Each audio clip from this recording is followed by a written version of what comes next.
அறிவுரை பேரண்ட மனசுல வச்சு படிங்கன்னு சொல்லியிருக்காங்க. அதையெல்லாம் கேட்டுட்டு வந்த பையன் வீட்டுக்கு வந்திருக்கான். வீட்டுக்கு வந்து குண்டு விளையாட போயிருக்கான். அதை போய் அவன் நண்பர் போய் அவங்க அப்பாட்ட சொல்லியிருக்கா, அப்படி உங்க மகன் குண்டு விளையாடுறான்னு.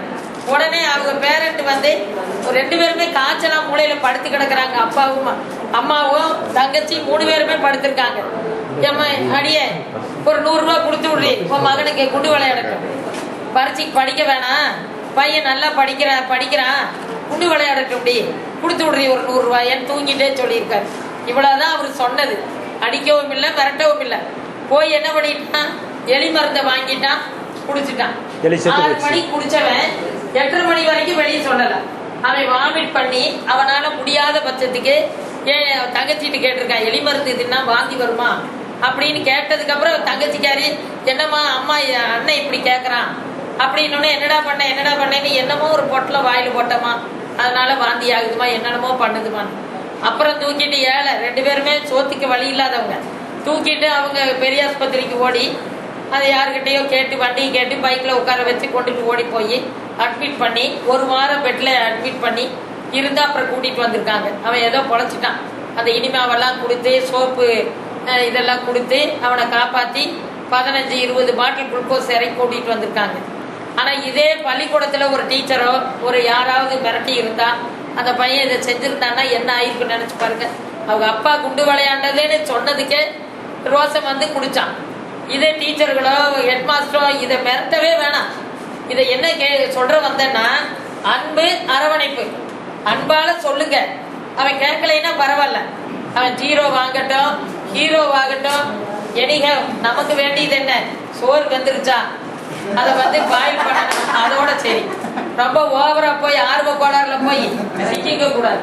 அதையும் நான் சொல்லிட்டேன். இதுவும் இல்ல, நிறைய ஸ்கூல் இப்ப கூட நம்ம செய்தியில பார்த்திருப்போம். +1 படிக்கிற பையன் 2 பேரும் அடிதடி பண்ணி அங்கே ஸ்பாட்லயே ஒருத்தர் இறந்துட்டான். டீச்சருடைய கவனம் தான் நெல்லக்கோட்டை விழாப்பட்டி பக்கம் அந்த மாவட்டத்திலேயே மேலூர்ல ஒரு நிகழ்ச்சி. மேலூர்ல ஒரு வாத்தியாரு அசம்பாவிதம் நடந்தது. இந்த பக்கம் திண்டுக்கல் பக்கம் ஒரு பையன் அடிதடி பண்ணி கீழே விழுந்துட்டான். அடிதடி யாராவது பண்ணனா உடனே நம்ம பேர்ல சொல்லணும், அதிகமா அறிவுரை சொல்லணும். ஒழுக்கம் தான் முக்கியம். ஒழுக்கம் வந்தாலே படிப்பு தன்னால வந்துடும். நம்ம என்ன செய்யணும், அடிதடி பண்ணாத, அண்ணன் தம்பியா பழகு, அவன் யாரு கூட படிக்கிறவன், நான் அப்படிதான் சொல்லுவேன்.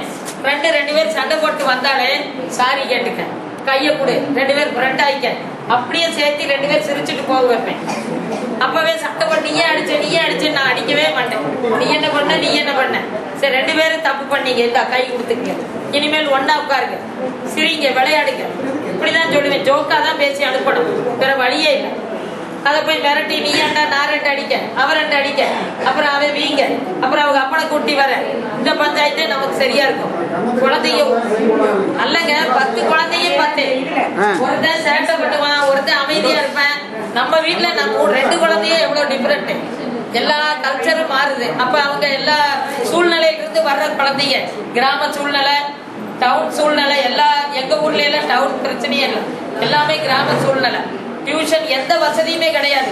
நாங்க சொல்லி கொடுத்தாதான் அவனுக்கு, வேற அதை தவிர எந்த ஒரு எழுத்து கூட வாசிக்க மாட்டான். ஸ்கூல்ல படிச்சுட்டு தூக்கி வீசிடுவான், மறுபடியும் அடுத்த நாள் பையன் தூக்கிட்டு வருவான், அவ்வளவுதான். வீட்டுல கூட திறந்து பார்க்க மாட்டான், சத்தியப்படி வீசிடுவான் புக்க. பள்ளிக்கூடம் மறுபடியும் தூக்கிட்டு வந்து எடுற தமிழ்னா தமிழ் எடுப்பான். எத்தனாம் பாடம் எத்தனாம் பக்கம்னு என்கிட்ட கேட்பான்.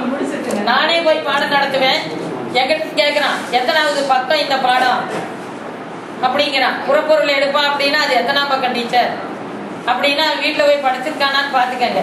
அப்ப நம்ம சொல்லித்தான் மறுபடியும் திரும்ப சொல்லி கொடுத்து அவனை எழுத வச்சு நான் கொண்டு வந்து 85% கொண்டு வந்தேன். இந்த வருஷம் நான் 100 கொண்டு வர சொல்லி வந்து மிரட்டிட்டு தான் போறாங்க. என்ன பண்றதுன்னு எனக்கு ஒண்ணு புரியல.